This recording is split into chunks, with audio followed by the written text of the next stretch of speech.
तुम्ही आता 12वी मध्ये आहात आणि कळत नाही की MST CET एक्झामची तयारी कशी करायची, हा व्हिडिओ खास जाणून घेऊ. MST CET एक्झामची तयारी कशी करायची. कोणत्याही परीक्षेची तयारी करण्याआधी त्या परीक्षेचा सिलेबस हा फार महत्वाचा मुद्दा असतो. तर MST CET मध्ये दोन प्रकारची CET एक्झाम होते. एक PCB म्हणजे फिजिक्स केमिस्ट्री बायो आणि एक PCM म्हणजे फिजिक्स केमिस्ट्री मॅथ.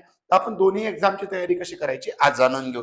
सर्वात प्रथम या एक्झामसाठी जो सिलेबस आहे तो महाराष्ट्र बोर्ड सिलेबस आहे, म्हणजे स्टेट बोर्डचा सिलेबस आहे. स्टेट बोर्डच्या बुकमधूनच तुम्हाला जे MCQ येतील ते बोर्डमधून येतील.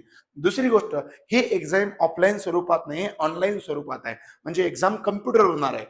यासाठी 11th मधून फक्त आणि फक्त सिलेबस मधून 20% सिलेबस येणार आणि 12th मधून 80%, असा 100% सिलेबस महाराष्ट्राच्या बोर्डच्या पुस्तकावर आधारित राहील. त्यानंतर जर आता MCQ ची प्रॅक्टिस करायची, कारण पेपर MCQ बेस आहे, मल्टिपल चॉईस क्वेश्चन बेस आहे, तर रेफरन्स बुक म्हणून तुम्ही टार्गेट किंवा सिंगेज किंवा जे तुम्हाला अदर MTG वगैरे पब्लिकेशन बुक तुम्हाला जे व्यवस्थित जातील, माझ्या रेफरन्सनं टार्गेट किंवा सिंगेज पब्लिकेशन बुक छान राहतील. आता हे तर सगळं झालं पुस्तकाबद्दल. आता अभ्यास कसा करायचा नेमका, तर तुम्हाला डेली रेग्युलरली काय करायचं माहितीये का, की 25 MCQ फिजिक्सचे करायचे, 25 MCQ केमिस्ट्रीचे करायचे आणि 25 म्हणजे 50 MCQ मॅथ किंवा बायोलॉजी, म्हणजे 50 मॅथचे करा किंवा 50 बायोलॉजीचे करा. यदा कदाचित जर तुम्ही दोन्ही एक्झाम देऊ शकत असाल तर 25 करू शकता.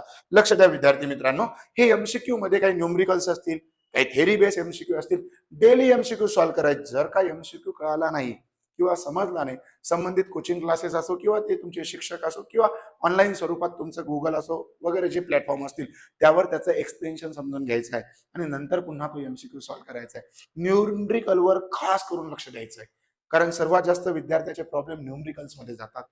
अजून टॉपिक रिडिंग करायची आहे. तुम्हाला काय करायचंय, कोणताही टॉपिक आहे तो पहिले रीड करायचा आहे, तुम्हाला तो समजून घ्यायचा आहे आणि समजून घेतल्यानंतर point two point self notes काढायचे आहेत. मी तुम्हाला सजेस्ट करत आहे, याचे त्याचे नोट्स तुम्ही बघू शकता, पण रेफरन्स साठी बघू शकता. पण जेव्हा तुम्ही नोट्स काढणार ना, तेव्हा स्वतःच्या सेल्फ नोट्स काढा. एक टाइम टेबल बनवा की मला 2 तास फिजिक्सचे MCQ करायचे, 2 तास केमिस्ट्रीचे करायचे, 2 तास बायोचे, 2 तास मॅथचे, जो काय टाइम टेबल तुमच्याजवळ असेल, आणि रेग्युलरली तुम्ही जितकेही दिवस तुमच्याकडे असतील त्या दिवसात तुम्ही MCQ ची प्रॅक्टिस करा. नक्कीच तुमचा रिझल्ट 100% येणार. आणि विद्यार्थी मित्रांनो, आज जर माहिती तुम्हाला चांगली वाटली असेल आणि उपयुक्त वाटली असेल, फॉलो करा आणि कमेंटमध्ये टाका यस.